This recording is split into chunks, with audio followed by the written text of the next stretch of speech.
सभी साथियों को नमस्कार। आज मैं एक ऐसे संत के बारे में बताना चाहता हूं जिनका नाम है मखनी दास जी महाराज, जो हमारे पीलीबंगा क्षेत्र के अयालकी गांव के रहने वाले हैं। बाल्यावस्था में दोनों किडनी खराब होने की वजह से उनके माता पिता उन्हें एक आश्रम में छोड़ के चले गए थे। आज महाराज जी की उम्र 32 वर्ष है और उनका 2 दिन पहले जयपुर के महात्मा गांधी अस्पताल में दोनों किडनियों का सफल ट्रांसप्लांट हुआ है, जिसमें लाख रुपए का खर्चा आया। बड़ी बात यह है साथियों कि लाख रुपए की जिम्मेदारी ग्राम पंचायत अयालकी के ग्रामवासियों ने अपने ऊपर ली। ये बात मैं आपको इसलिए बता रहा हूँ कि आज हम सब उस दौर में जी रहे हैं जहाँ पे इंसान को खुद से बात करने तक की फुर्सत नहीं है। उस दौर में भी कहीं ना कहीं हम इंसानियत की ओर, पुनः मानवता की ओर रुख ले रहे हैं। ये हमारे लिए, हमारे समाज के लिए एक शुभ संकेत है। और मैं खास करके युवा साथियों से भी आग्रह करना चाहता हूँ कि आप लोगों को भी जहाँ कहीं भी मदद करने का मौका मिले, आप बिल्कुल मत घबराना कि क्या मैं इस मदद करने के लायक हूँ या नहीं हूँ, क्या ये मदद छोटी है या बड़ी है। आपको हर संभव प्रयास करने हैं कि आपके हाथ से किसी की मदद हो। अगर हम सब मिलकर इस दिशा में प्रयास करते हैं तो मैं आपको विश्वास दिलाना चाहता हूं कि एक दिन हम ऐसे समाज में, एक ऐसे वातावरण में जी रहे होंगे जहां पे हम चारों तरफ नजर घुमाएंगे तो लोग किसी न किसी की मदद करते हुए, मुसीबत में हाथ बटाते हुए नजर आएंगे। क्योंकि साथियों, छोटी छोटी चीजें एक बड़े बदलाव का रुख लेती है और उस बड़े बदलाव का हिस्सा हम सब लोगों को बन।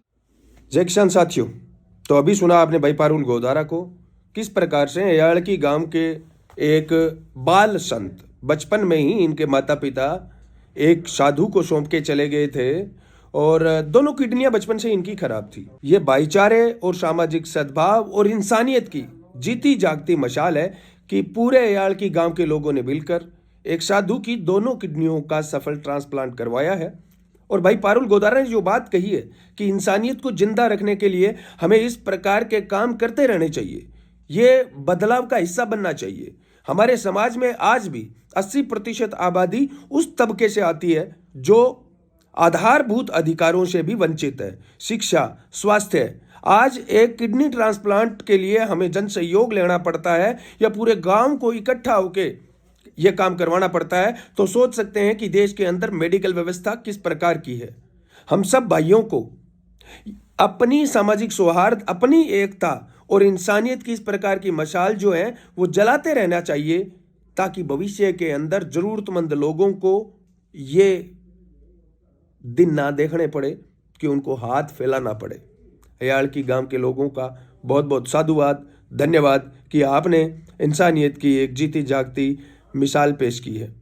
और उन सब भाइयों को बहुत बहुत धन्यवाद, आभार, जो भाई इस प्रकार के बदलाव का हिस्सा बने हैं। और ये बदलाव की यात्रा हमें जारी रखनी है। जरूरतमंदों को इसी प्रकार इंसानियत की आहुति से हमें सहायता करते रहना है। वीडियो ज़्यादा से ज़्यादा लोगों तक पहुंचाइए। धन्यवाद। जय किसान।